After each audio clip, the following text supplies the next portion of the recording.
Après plusieurs mois d'absence en raison de soucis de santé, Marie-Sophie Lacaro est de retour sur le plateau du JT de 13h de TF1. Ce fut un véritable plaisir pour les téléspectateurs de la première chaîne. Invitée de l'émission Accès Direct sur les ondes de France Bleu le 28 juin 2022, la journaliste a d'ailleurs évoqué les nombreux téléspectateurs qui la suivent tous les jours et qui ne manquent pas le rendez-vous pour regarder le journal. Mais si certains apprécient ce que fait Marie-Sophie Lacaro, d'autres la critiquent à la minute où elle apparaît sur le plateau. Malheureusement, je pense que les premières secondes où on apparaît, on est d'abord commenté sur notre maquillage, notre coiffure et notre tenue. Une fois que c'est passé, on nous écoute.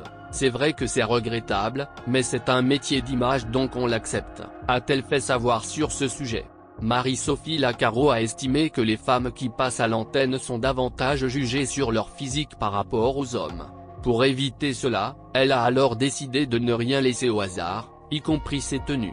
Je fais attention à mes tenues en fonction de l'actualité. Si j'ai prévu de porter une robe rouge flamboyante et qu'une actualité très difficile arrive dans la matinée, je vais évidemment me changer et ne pas arriver en rouge. On essaie de tout prévoir, a déclaré la journaliste.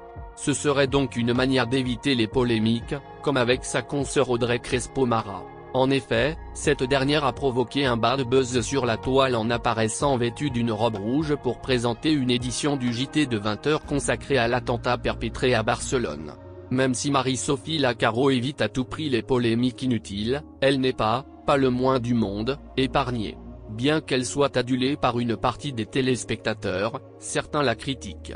Ils lui reprochent son accent venu du Sud. Pour rappel, elle est la remplaçante de Jean-Pierre Pernaut depuis que celui-ci a dit adieu à la présentation des 13h de TF1.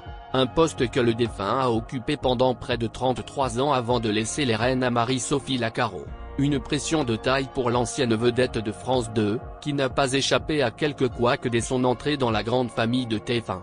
Quelques semaines seulement après les premiers pas de la journaliste, elle a été victime d'un bug sans précédent. La première fois dans l'histoire, le JT de 13h n'a pas pu être diffusé. Nous allons devoir en rester là, je le redis, c'est absolument inédit. Par correction, je tenais à prendre l'antenne pour vous dire cela, a avoué la femme de Pierre Bascou, avec un air confus. Cette panne technique, Marie-Sophie Lacaro n'était évidemment pas responsable. Mais cela n'a pas empêché certains téléspectateurs en colère de la critiquer et de s'en prendre à elle. Marie-Sophie est devenue le bouc émissaire de certains fidèles de TF1 depuis que Jean-Pierre Pernaut n'est plus là. Nostalgiques, les téléspectateurs de la chaîne reprochent à la maman de 2 enfants de ne pas être à la hauteur. Ce n'est pas tout, ils critiquent sa manière de parler. Je reçois encore aujourd'hui des courriers me disant que je ne parle pas français, a révélé celle qui a animé Prodige dans les colonnes de la Dépêche du Midi. En effet, il n'apprécie pas l'accent de celle qui est originaire de Villefranche de Rouergue et qui a grandi près de Perpignan. Si je l'ai d'abord pris pour moi, j'ai surtout pensé à ces millions de Français qui ont un accent et que l'on ne comprend soi-disant pas, a déploré Marie-Sophie Lacaro, loin de se laisser faire.